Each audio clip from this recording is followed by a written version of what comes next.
So எப்படி வந்து நம்மளோட எனர்ஜியை நம்ம ரீக்ளைம் பண்ணுறது அப்படின்னா, எங்கெங்கெல்லாம் நீங்கள் வந்து எதை பற்றிலாம் ஒரு என்டையர் டேயில் நீங்கள் யோசிச்சுட்ருக்கீங்க, யாரை பற்றி திங்க் பண்ணுறப்ப நீங்கள் ரொம்ப ஃப்ரஸ்ட்ரேட் ஆகுறீங்க, எது உங்களை ரொம்ப டவுன் பண்ணுது, உங்கள் எனர்ஜியை டவுன் பண்ணுது, எந்த சுச்சுவேஷனு இல்லை எந்த பாஸ்ட் மெமரி, எந்த இன்சிடெண்ட் உங்களை வந்து டவுன் பண்ணுது, இப்படி வந்து நீங்கள் அதில் ரொம்ப பர்டிகுலராக எந்த இன்சிடெண்ட் உங்களை வந்துட்டு சேஞ்ச் பண்ணியிருக்கு, உங்கள் வைபை சுத்தமாக நீங்கள் வந்து அலைவாக இருக்க முடியல, என்னால் ப்ரெசண்ட்டில் வாழவே முடியல, அந்தளவுக்கு எனக்கு டிஸ்டர்ப் ஆகுது, என்னோடய மைண்ட் வந்து ரொம்ப டிஸ்டர்ப் ஆகுது, என்னோடய மனசு வந்து ரொம்ப கஷ்டப்படுது, லோவாக நான் ஃபீல் பண்ணுறேன், இந்த இன்சிடெண்ட் என்னை இமீடியட்டாக டவுன் ஆக்கிடும், நான் எவ்வளோ ஹாப்பி பிளேஸில் இருந்தாலும் சரி அதை ஒரு செகண்டில் ஸ்பாயில் பண்ணிடுது, அடித்து காலி பண்ணிவிடுது அப்படின்ற மாதிரி இருக்கிறத நீங்கள் ஃபஸ்ட்டு தெரிஞ்சு வச்சுக்கணும்.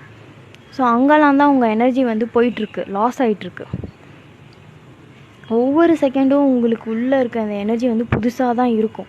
ஆனால் நீங்கள் பாஸ்ட் எக்ஸ்பீரியன்ஸஸையும் இல்லை ஃப்யூச்சரை பற்றின ஏதாவது ஒரு பயத்தையும் ரெண்டையும் கொண்டு வரும்போது ரெண்டு இடத்துலையும் அது டீவியேட் ஆகி போயிட்டே இருக்கும். உங்கள் எனர்ஜி என்ன ஆகும்னா அப்படி போயிட்டே இருக்கும்.